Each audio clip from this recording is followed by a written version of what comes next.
How many grains of sand does it take to make a heap? One grain by itself is insignificant. Add another, and still, it's nothing but a pair of grains. But at some point, as you keep piling one grain on top of the other, what was once insignificant becomes something. It becomes a heap. This thought experiment is what's called the paradox of the heap, tackling the subjective nature of our observations and conclusions. In the realm of chance and certainty, this is a delicate balance between the impossible, the possible, the plausible, and the likely. We live in a world where highly improbable things do happen. Events so rare, we call them freak accidents. A lightning strike, a winning lottery ticket, a pipe flying off a truck and crashing through a windshield. Rare, yes, but not impossible. We accept that 1 in a million, or even 1 in a billion events can and do occur, even if they're hard to fathom. But what happens when you pile one rare event on top of another? When do a series of improbabilities begin to stretch the limits of believability? This was the case in the mysterious death of Barbara Kendhammer, a devoted mother and wife killed in a freak accident, causing injuries inconsistent with the explanation given by her husband. Join me now as we examine the strange death of Barbara Kendhammer, a loving mother whose life ended under bizarre and tragic circumstances. You'll hear how such an unimaginable misfortune, as described by Barbara's husband, led to investigators uncovering troubling inconsistencies that cast doubt on his story and raised serious questions.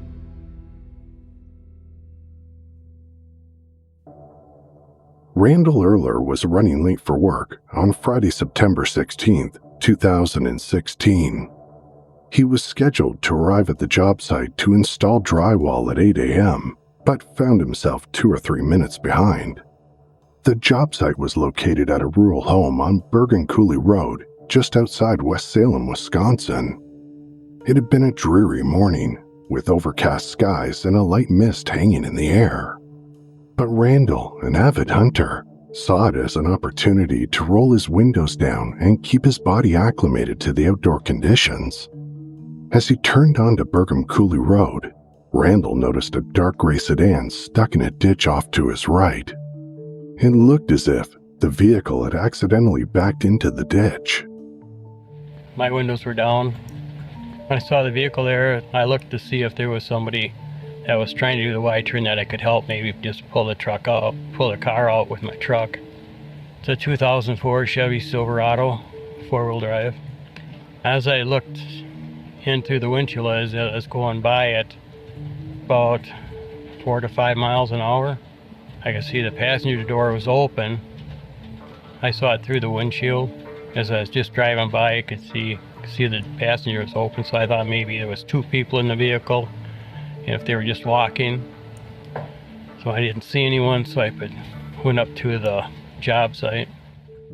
Driving by, Randall didn't see anyone near the car or any visible damage on the car, bumper, or windshield, so Randall continued on to his job site, arriving at 8:04 a.m.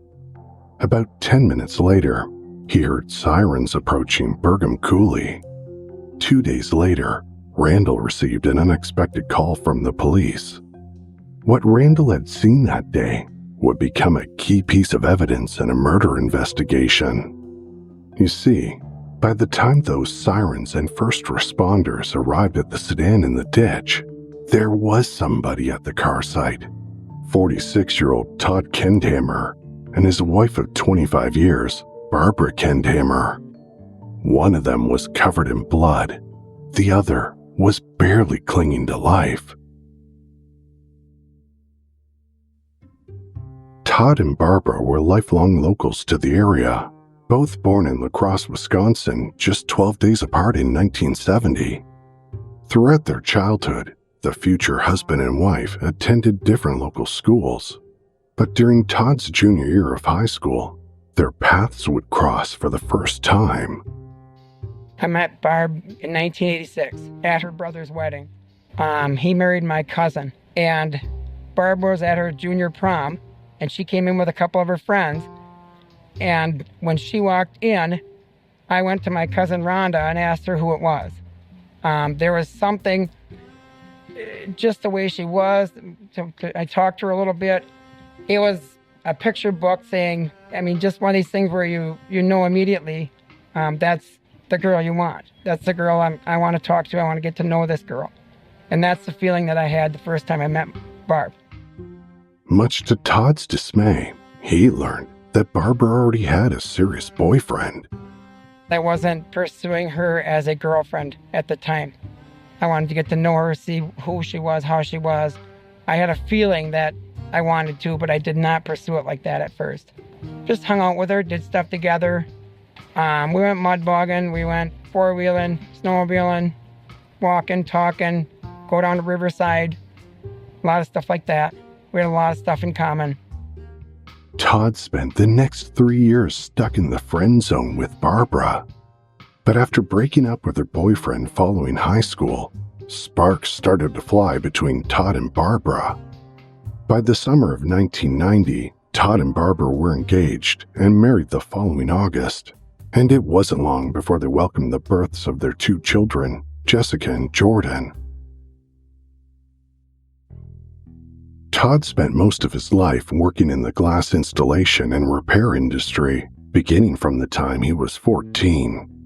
He bounced around between several different glass companies and even ran his own business for several years. But around 2007, Todd switched careers altogether and started working at a local beverage packing company. Because of his reputation for glasswork, Todd also continued doing automotive windshield replacements in his spare time. And whenever he needed an assistant to help him with the replacement, it was always Barbara, who was right there beside him. In fact, whenever Todd wasn't in the factory, or Barbara wasn't working her job as a middle school lunch lady, Barbara was always right beside Todd. The couple did practically everything together. Along with fixing windshields, the couple had another side hustle, flipping houses. We weren't out to get rich off it. It was more of a hobby to keep us together and do things together. And we would make a little bit of money off them, yes. But it wasn't just doing projects together. Almost every non-working moment of their lives were intertwined. I always got up with Barb. When she was getting ready, I would always make her breakfast for her. I would take her to work.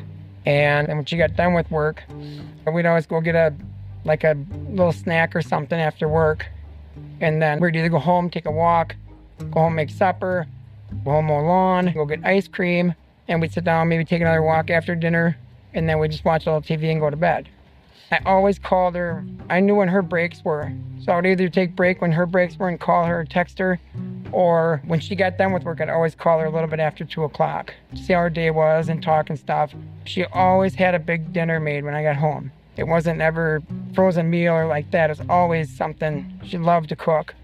Usually we'd take a walk, and then that would be our night. That was our usual routine. According to friends and family, including their children, Todd and Barbara seemed like the perfect couple in every way. No one ever recalled the couple having a verbal fight, let alone a physical one. In fact, Todd absolutely doted on Barbara. Even when Todd was scheduled to do guy things, like deer hunting weekends with his friends, he never let himself be away from Barbara for long. We'd go deer hunting Friday. We'd go over to the cabin, get a fire, make some dinner or something, drink a little beer, whatever. Well, Friday night, I would go home for an hour or two, just talk to Barb, see how her day was. And if she had dinner, I'd eat a little bit with her. And then I'd go back over to deer camp. And then Saturday night, I would go home again. But I was away from her all day. As you can imagine, this need to return to his wife each night subjected Todd to some gentle ribbing from his friends. It was deer camp. I had to put the shoulder pads on. I got a lot of grief for it, but I did it for 25 years. and never had a problem with it. Even behind closed doors, Todd went above and beyond to please Barbara. Barb was a real clean freak. And a big pet peeve of Barb's was when guys stood up to pee. And I respected her enough to sit down at home to pee for 25 years.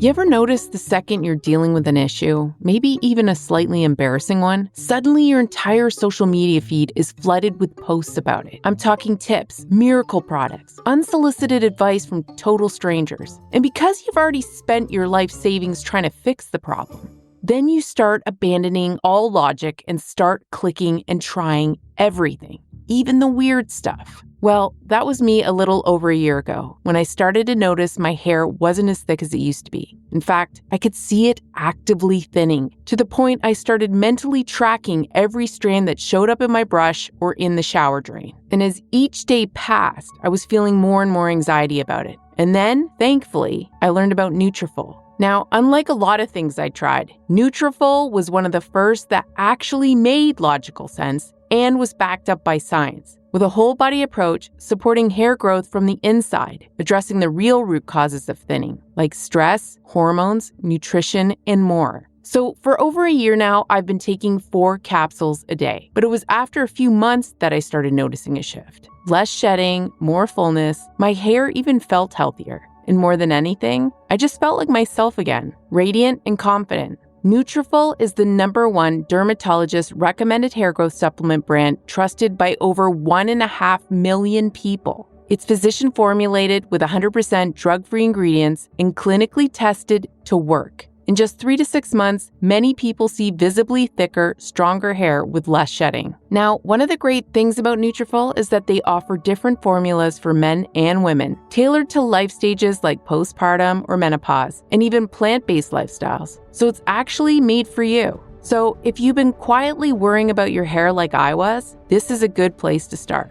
Stop going to your social media feed to find your miracle answer. Start your hair growth journey with Nutrafol. For a limited time, Nutrafol is offering Minds of Madness listeners $10 off your first month subscription and free shipping when you go to Nutrafol.com and enter promo code MADNESS. That's Nutrafol.com, promo code MADNESS. Spelled Nutrafol.com, promo code MADNESS. Nutrafol.com, promo code MADNESS. We've also provided a link in our show notes.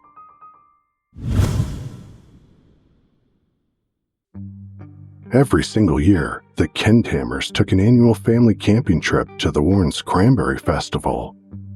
Cranfest is a yearly event in Warrens, Wisconsin. It's thousands and thousands of craft people. There's different foods, but it's mainly all crafts. The whole town of Warrens shuts down for Cranfest. It's a Friday, Saturday, Sunday deal. And then every year Sunday, they have a big parade. Cranfest for us was a yearly thing. We went up the weekend before because we stayed in the county park. And if you didn't get up there beforehand, you wouldn't get a campsite. So we always went up the week before to set up camp and have the camper there, and then we'd leave it all week. On Friday morning, September 16th, 2016, the Kendhammers were looking forward to their camping trip. But before they could leave, Barbara had to work her Friday shift in the lunchroom at West Salem Middle School, where she worked for the past 14 years. After breakfast, Barbara donned her Friday clothes, a school-colored polo that all the lunch staff wore on Fridays. At 7:45, Barbara and Todd left their home driving the family's gray sedan.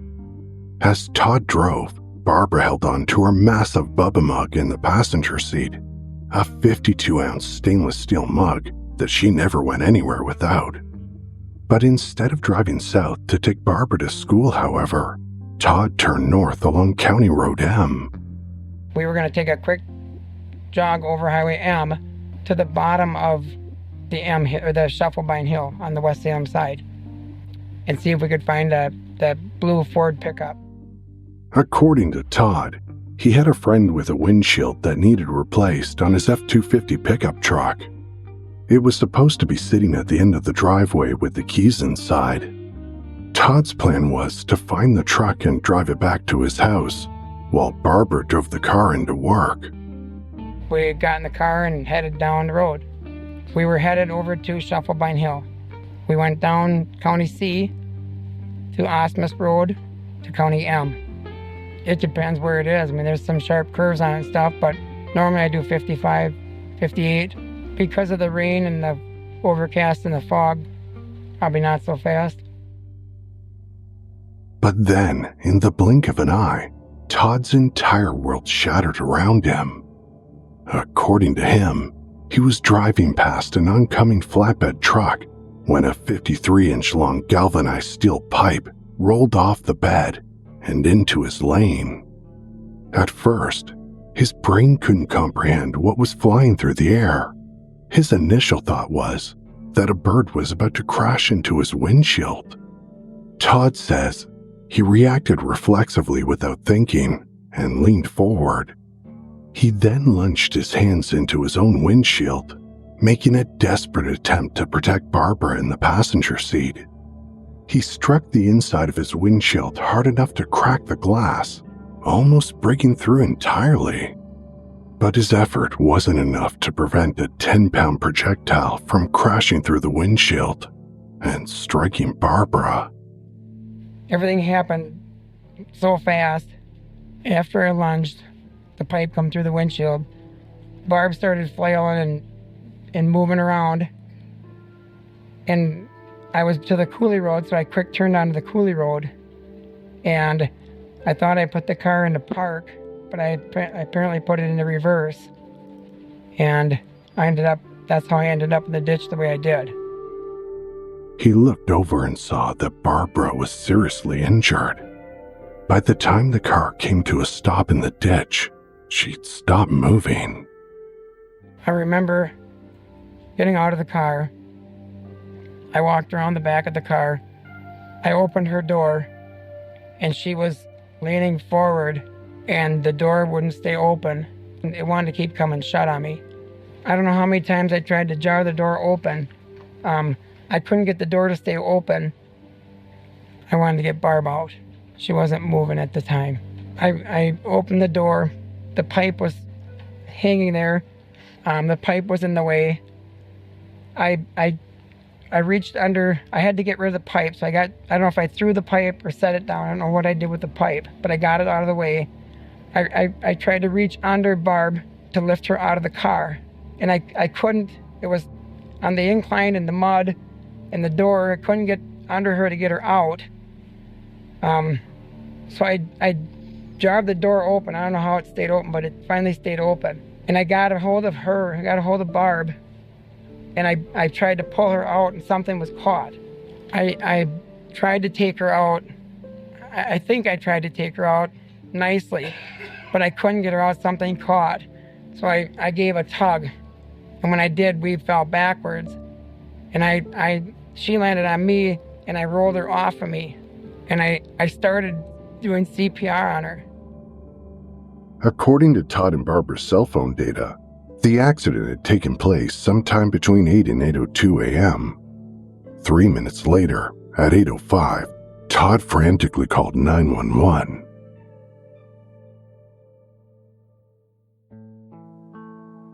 When first responders arrived, they found Todd and Barbara in the ditch beside their car. Todd was clearly distraught. It was clear that Barbara had suffered a massive injury. Her face was covered in blood. She had no pulse, and she wasn't breathing. When police arrived, Todd was asked to step away from the scene, as the responders needed room to work. While speaking with the officers, Todd explained what happened. The county guy comes here, he'll take over, and then I'm going to go look for that pipe, okay? It's right. I pulled it out of the windshield. You pulled it out of the windshield? It's sitting right beside the car. Okay. Wait for this. I gotta see if she's okay. Well, just wait. Let them do their work, okay? Let them do their work. Let them do their work. Mike, this is Todd Kendhammer. He was driving the car. He said he was coming up M. A pipe fell off a vehicle or a trailer, went through the window and hit her in the head or somewhere in that area. So I'm going to go look for the pipe. I got it. It's in? It was in the windshield. First responders worked desperately to save Barbara's life. After getting her into an ambulance, they were successfully able to reestablish her pulse using medication. She was alive, but barely. A detective offered to give Todd a ride to the hospital. His body cam was still on. And it was an older, like a bigger flatbed-looking truck. What color was the cab? I don't even remember. It was darker. That's all I know. Dark green or dark blue, black. And looked up and I seen the thing coming. And I don't know if I tried to stop it or what I tried to do, but I reached out for it and it hit her. And I didn't think it hit her at first. I hit the windshield, it was dick in my hand, and she started flailing really bad. So I quick turned into here, and I was trying to stop the car, and I was trying to pull the pipe, get the pipe away from her, and I hit the damn thing in reverse, and that's how I ended up in the ditch. So then the truck just kept going down? I don't even think he knew he lost it. I didn't give him no inkling. Did you actually see it coming off the flatbed? Did I? Yeah. I seen it when it started coming off. I mean, it rolled off and was headed right. What else was he hauling? I didn't see. I didn't even look at the truck. I honestly wasn't looking. Okay. It had he had a bunch of stuff in there, I'm sure, because it was taller up. Okay. He had some sides, metal sides on it. Okay. Just like it comes rolling off, just like straight. Okay. And it looked like a bird. And I mean, I don't know why. I don't know why I did it. Did what? I reached out to try to grab it. Okay. With both hands? Yeah. Okay. When the detective asked where Todd and Barbara were going, Todd explained about picking up the pickup truck. According to him, his friend, who he identified as Justin Heim, knew Todd was coming to pick up the truck. In his statements to police, Todd told them that Barbara was scheduled to work that morning at 8:30 a.m. After driving Todd to the hospital, the detective dropped him off so he could be with the rest of his family at Barbara's side. But as the day continued, Barbara's condition deteriorated. The next morning, she was pronounced dead. I just talked to her and held her hand and gave her a kiss, and I told her that I loved her too, and I'd always take care of her mom. Because Barbara and I knew each other so well that we didn't say I love you and I love you because we always said it together, so it was always a love you too. And whenever we'd text or something, that was always what it was. I didn't want to go home without Barb there. I went to my mom's house.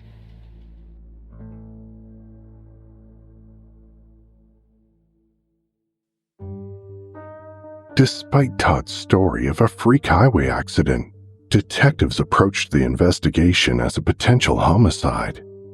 Barbara's wounds didn't match Todd's account. Instead of a violent primary wound to her face, neck, or chest from a pipe strike, her worst injuries were 3 deep lacerations on the back of her head. Todd had scratch marks on his neck and severe cuts on his knuckles, which he claimed was from punching his windshield to protect Barbara. Obviously, detectives found this explanation hard to believe. I mean, just ask yourselves, have any of you ever punched your own windshield? Because as Todd claimed, you thought a bird was flying towards your windshield. Is this reaction plausible or even possible?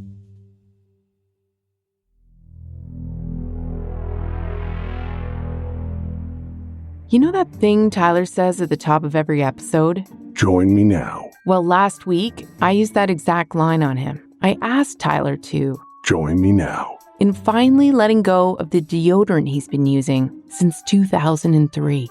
Not because it was bad, but because it wasn't great. It just had that kind of smell that lingered in the room a little too long after he left. Not the good kind of linger. Now, don't get me wrong. Tyler's a busy guy. I don't expect him to have the time to care about what kind of deodorant he's using. He's just trying to live his life the best he can. So that's where I come in. Because when it comes to help improving the lives of others, I'm willing to sacrifice some of my time to make dreams come true. And because your man works hard and plays hard, he deserves to smell good while doing it too. So I brought home Cremo, an Italian bergamot.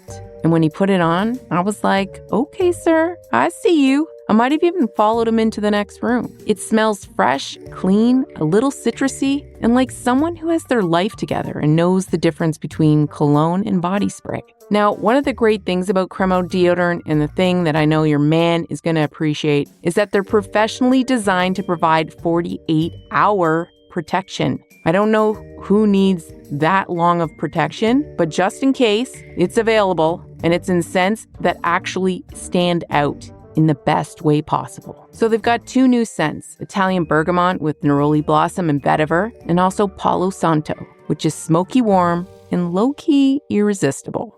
Cremo uses multi-layered scent technology, which means when he applies it once, that's it. No weird chalky buildup, no midday reapplying. It's a one and done. So help your man out today. Make dreams come true. Head to Target or go to Target.com to find Cremo's new line of antiperspirants and deodorants in the Italian bergamot and Palo Santo scents. Once again, that's Target or Target.com. Join me now.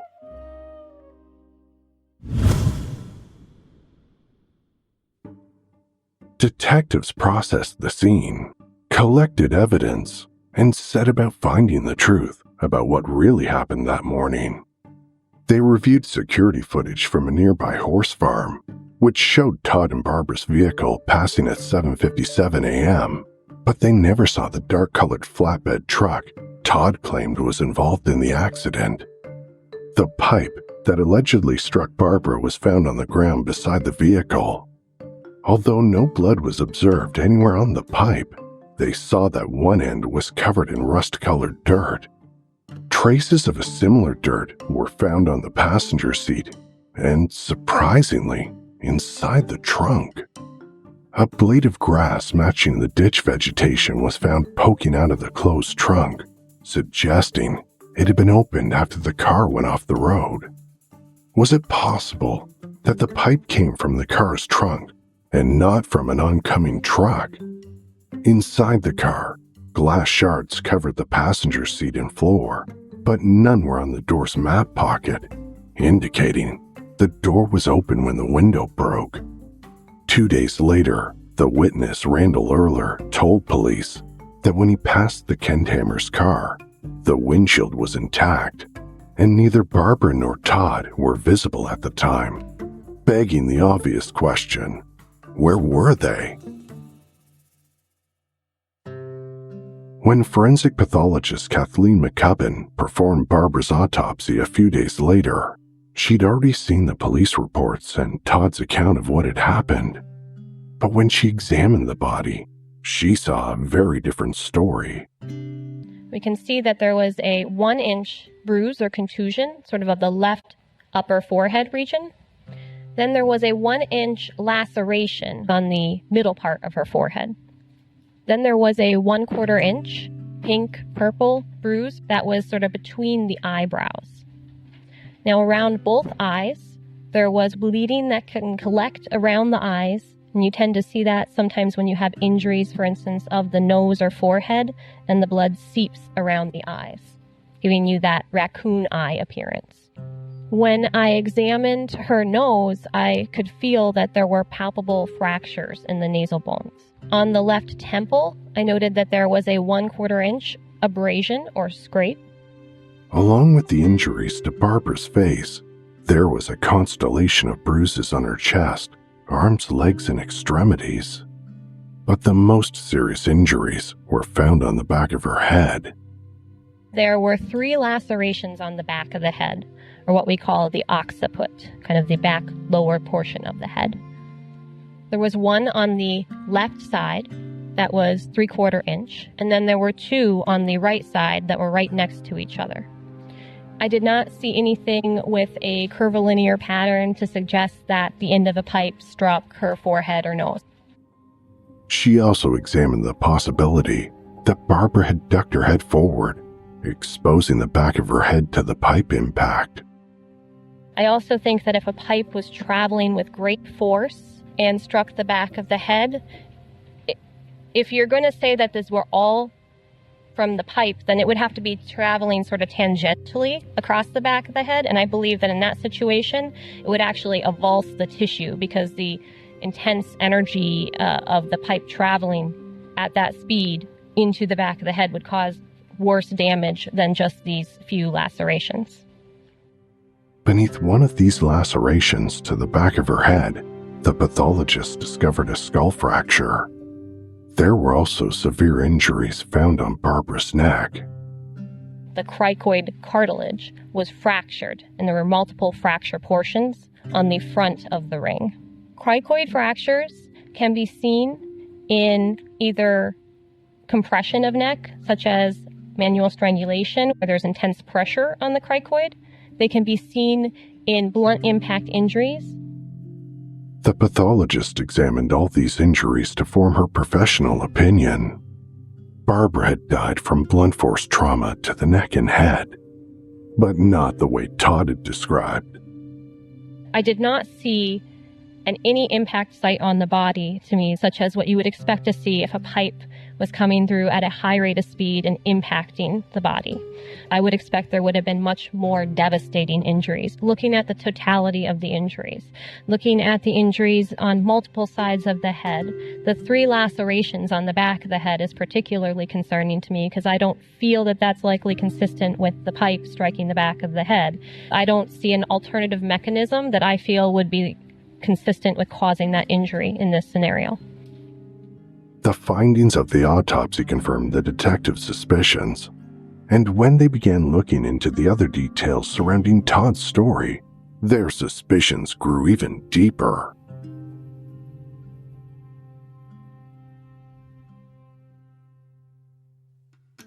On the day before Barbara's funeral, Todd received a phone call from detectives asking him to come down to the police station for an interview. What Todd didn't know was that police had followed up on Todd's story and knew that some of it, at least, simply wasn't true. One of the first things detectives wanted to understand was Todd's story about what he and Barbara were intending to do that morning. Before the interrogation, police had spoken with Justin Heim, the man Todd claimed had arranged to have his windshield repaired, but Justin flatly denied any such arrangement had ever been made. Where were you guys going? I was going over to talk to a guy I work with. I ordered a windshield for him about a month ago, and my wife has been after me to get it out of my garage. It's sitting in my garage. So What's his name? Justin Heimer. There's always somebody's buddy or somebody that needs a windshield. I talked to Justin. Okay. He had never had you do any work for him. And then he told me that there wasn't a windshield ordered. He didn't talk to you and seen you in about a month. Are you guys insinuating that I did this to my wife? I'm not insinuating anything at this point. I'm saying that... I'm not changing my story. I'm 100%. I'm not saying you are. I'm 100%. Todd then changed his story, claiming the truck he was going to get didn't belong to Justin, but to a friend of Justin's instead. Whose house was it at? I don't know the guy's name. So you're going to go look for a truck that's parked at an unknown person's house that might be over the backside of Scheffelbein Hill. And if the keys are in it, you're going to take it? Really? I do it all the time. I've done it for 26 years. So for 26 years, you'll have somebody call you and say, "Here, I got a windshield for you to fix. It's my buddy's. Go pick it up at his house." That's not plausible. You know that's not plausible. Todd would later identify this friend of Justin's as a man named Ben Path. But when detectives followed up on this name later, Ben also denied asking Todd to replace his windshield.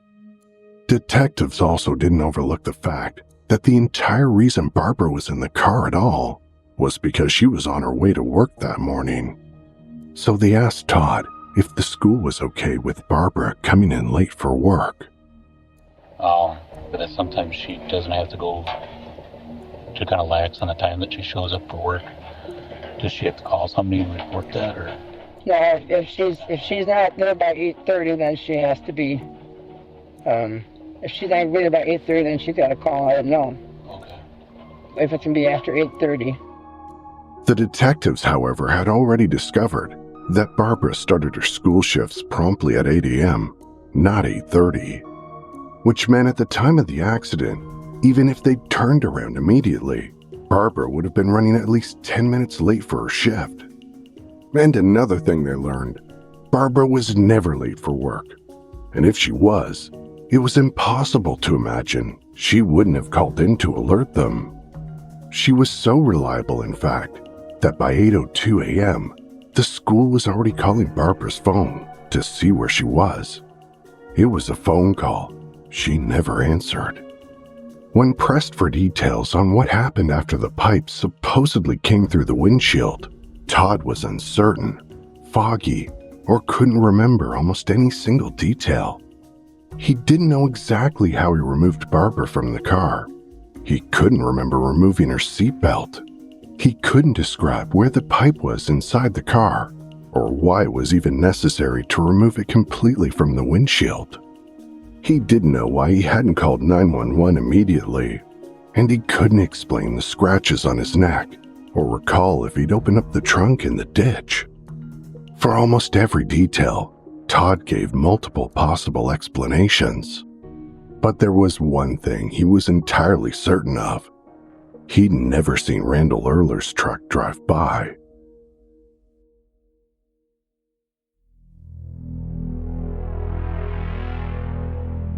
Do you say data or data? Well, everyone in our house says data, but if you've heard in some of our episodes, I actually say both.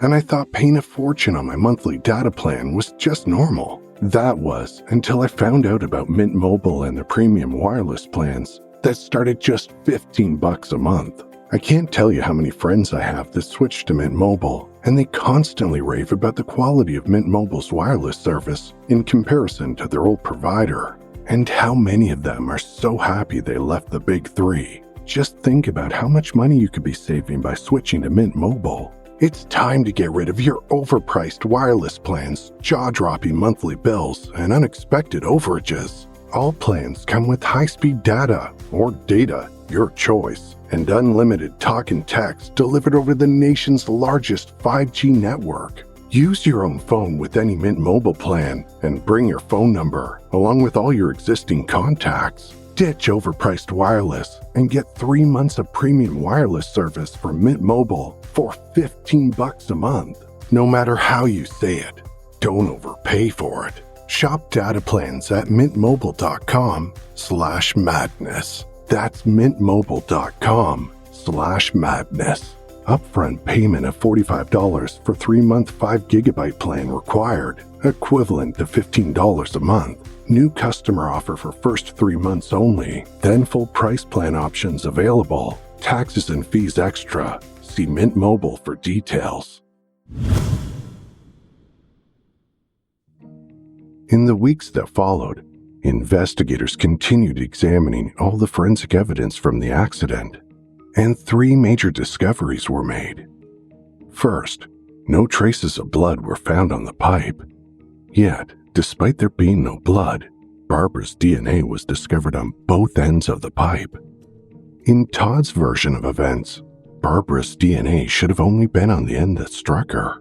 That is, if it had come from the bed of a pickup truck. But if the pipe had been in Barbara's trunk before the accident, as detectives suspected based on the rust-colored dirt they'd found, this would explain how her DNA was transferred to both ends of the pipe, touching other items that belonged to Barbara that she carried in her trunk.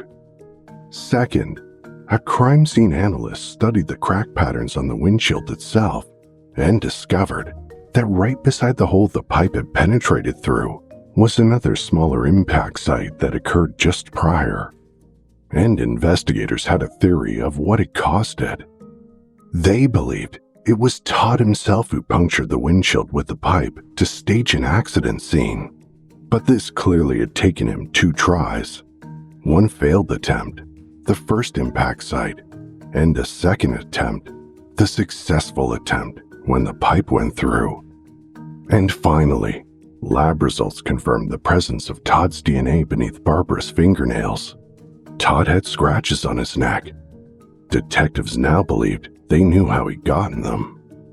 On December 7th, 2016, Todd was arrested and charged with first-degree murder. He adamantly proclaimed his innocence.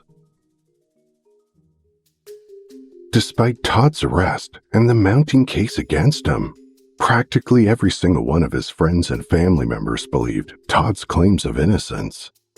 Having known Todd and Barbara as a couple for over 25 years, the idea that he'd ever harm, let alone murder his wife, was not only implausible, it was impossible. Likewise, for the state prosecutors, it was extremely difficult for them to even come up with a theory of motive. There was no evidence of an argument, marital problems, serious financial problems, or even discontent of any kind. Prosecutors also didn't have a specific explanation for Barbara's wounds.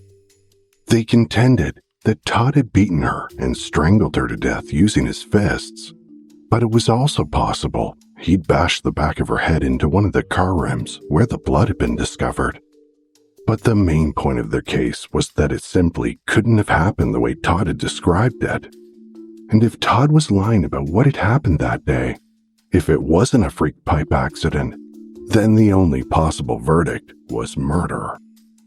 When the trial began a year later in December 2017, almost no one in the courtroom audience was sitting behind the prosecutor's table.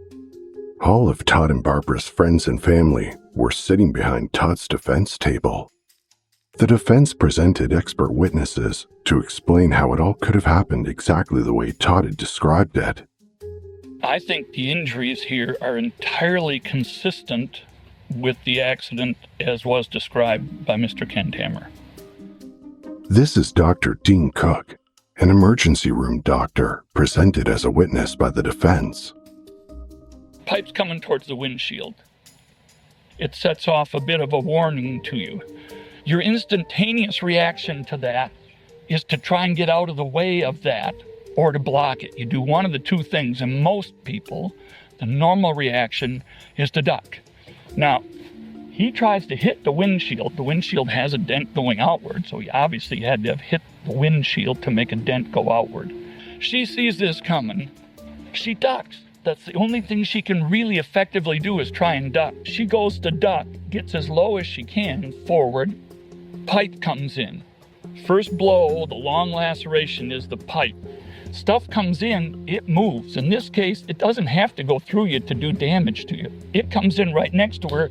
Bam! That's the blow that created the bleed in the brain and knocked her unconscious. Now you've got an unconscious person in a car that has likely got a swerve or two in it right at that point. Now that pipe, if I've turned, I can come back and I can hit it on an angle, so I can have the second cut be at a 90-degree angle to the first one.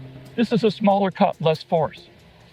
Now she's flopped around and fallen down, and she's doing some seizure activity with this at this point because of the brain damage. Basically, the doctor's contention was that once Barbara had been knocked unconscious, her head and body could have flopped around and struck the pipe repeatedly, which could possibly explain any number of the other wounds to her head and face. To explain the injuries to her neck, the defense also had an answer, claiming they were caused by Barbara's massive stainless steel coffee mug. When she leaned forward, exposing the back of her head, the impact of the pipe could have smashed her neck on the mug itself.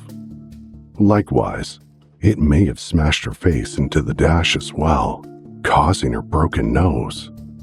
Part of the mug lid was indeed chipped off. Upon cross-examination, the prosecution picked apart the doctor's theory, making it sound like the pipe and mug were JFK's magic bullet and the second shooter from the grassy knoll. But the final blow to the defense expert was a dramatic moment in the courtroom. The long laceration is the harder blow, harder laceration, and that's the one I believe caused the major brain damage that occurred. Okay. You're aware that under the left laceration is where the skull fracture was. I have not reviewed this for the last week. Take a second.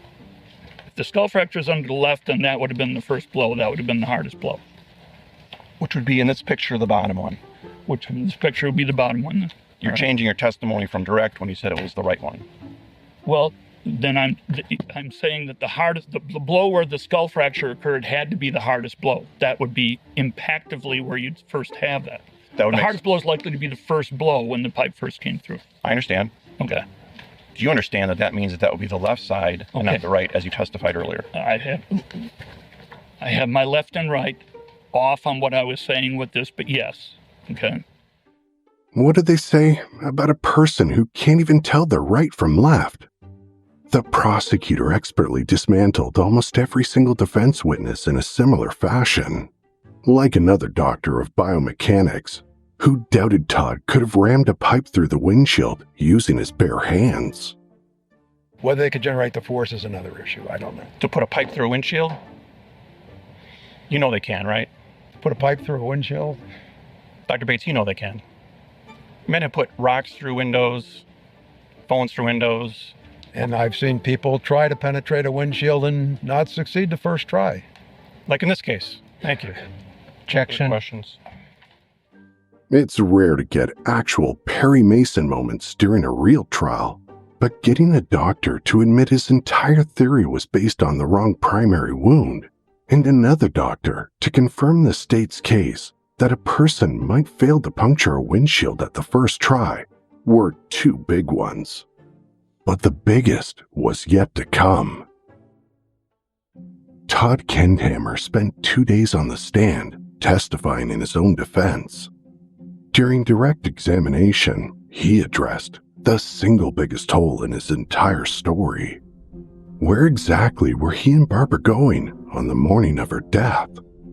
His first alibi, Justin Heim, denied the windshield was for him.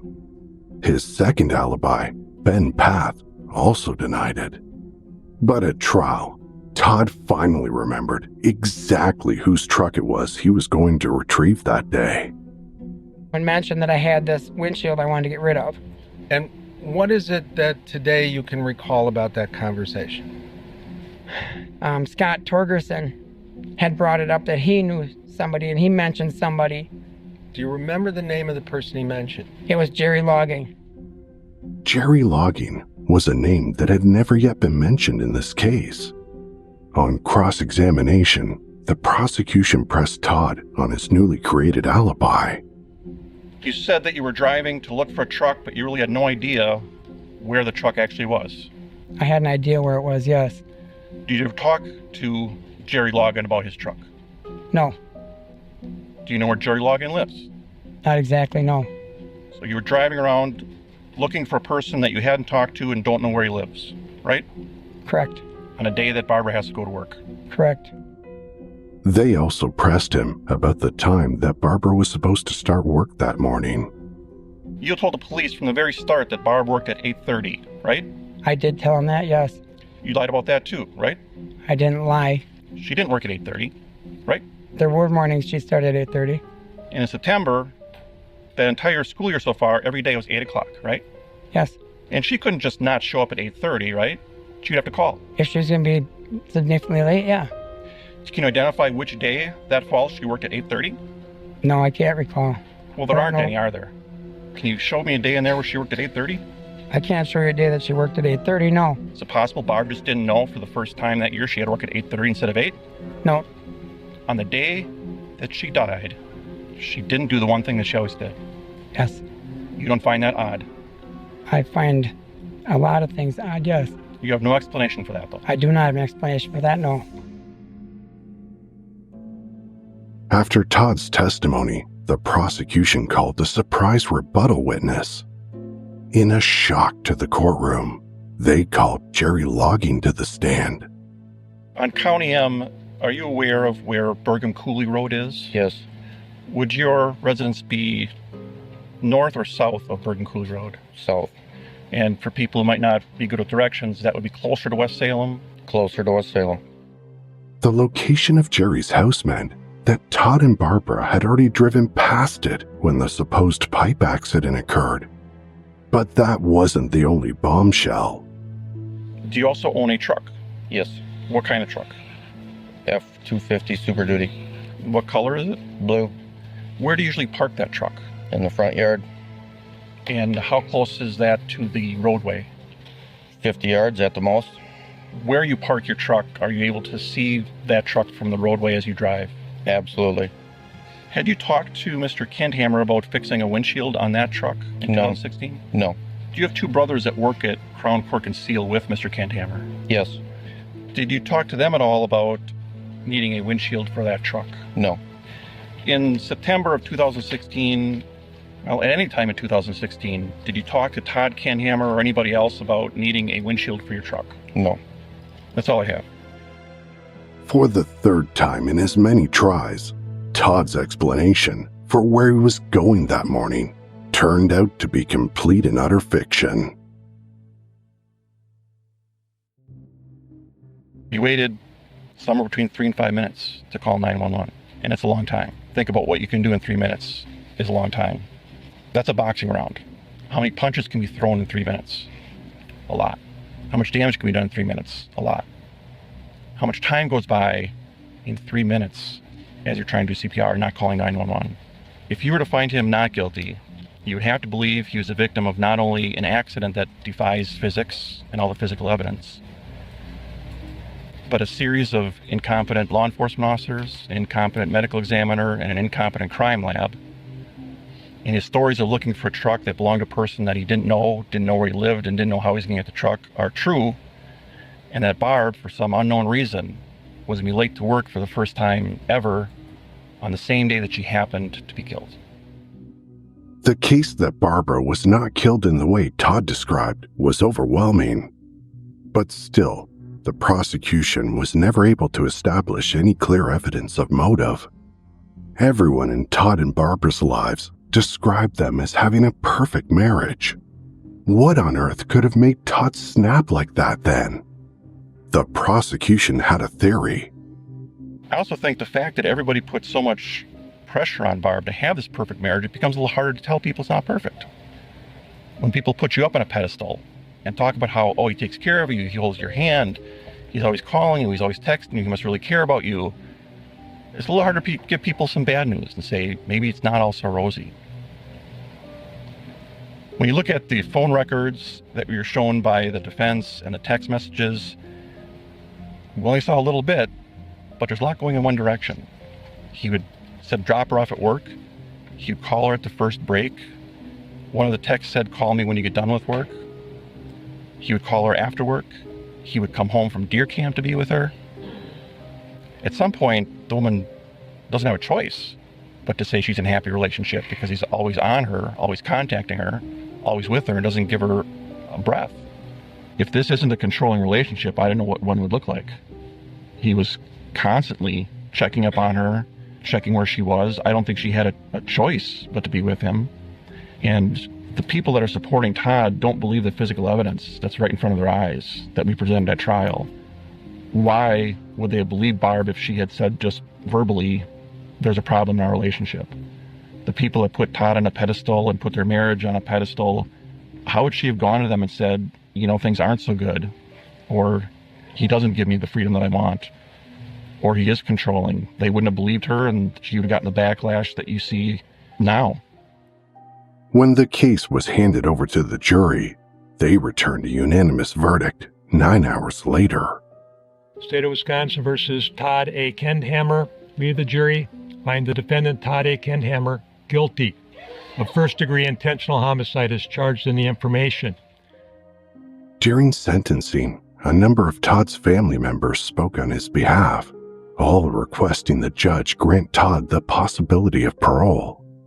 But there was only one person who spoke on behalf of Barbara, an estranged cousin, whom Barbara's children claim their mother didn't like very much. As we watched the trial unfold, our hearts were broken when we learned there were seats saved for anyone who would sit in support of Barbara, but no one did for the entire 9 days.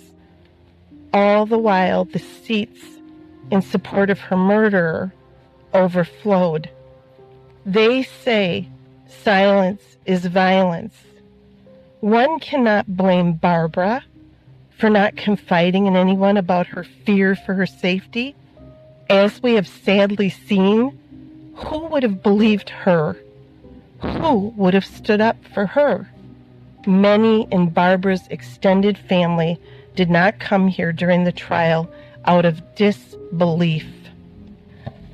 No one wants to believe that someone who professes to love you could also be capable of brutally beating you to death with their bare hands. The horror of knowing she suffered terribly while being strangled and having her skull fractured by her assailant is gut-wrenching. We cannot help but wonder, was she crying out? Was she begging for her life? We do know she was fighting and clawing to stay a dutiful daughter and sister, loving mother and grandmother, trusted coworker and friend. In the end, Todd was sentenced to life in prison and will be eligible for parole after 30 years when he's 77. Todd has spent the years since his trial fighting his case on appeal. His family even retained celebrity lawyer Jerry Buting to help. You might remember him as Stephen Avery's defense lawyer in the Netflix documentary Making a Murderer. In his appeal, a forensic pathologist stated that Barbara's wounds were likely caused exactly the way Todd originally described. A memory expert explained why Todd's lack of recall and various stories were consistent with severe mental trauma. They also discovered that in Todd's very first statement to police, he claimed that the pipe rolled off the truck, bounced off the road, and then struck the windshield. A more plausible, yet still highly unlikely scenario. Todd's original defense team had known this, but they chose not to present it at trial, feeling it was just one more example of Todd's ever-changing story about what had happened.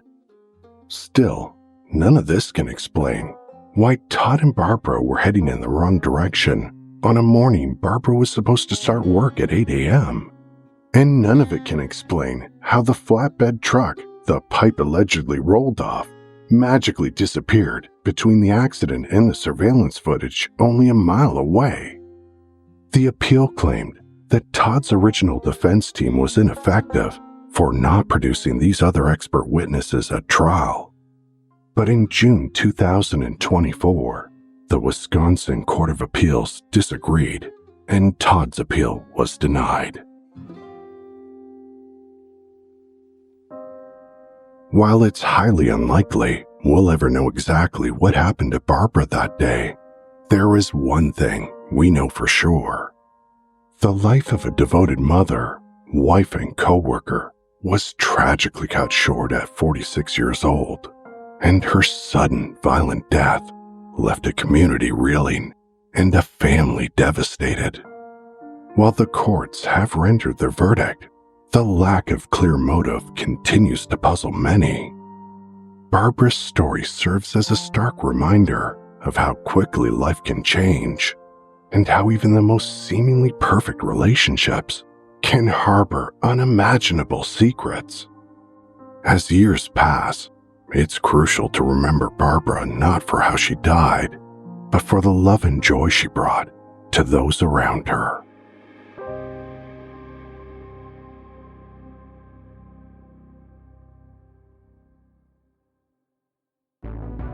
Follow The Minds of Madness on Apple Podcasts, Amazon Music, Spotify, or wherever you get your podcasts. To support the show and get access to ad-free episodes, extra content, and Patreon-exclusive episodes, go to patreon.com/madnesspod. To find us on Instagram and Facebook, search The Minds of Madness, and on Twitter using the handle @madnesspod. And also, By checking out our sponsors and using our promo codes, you're also helping support the show. We've got all the links in our episode notes. So until next week, thanks for listening.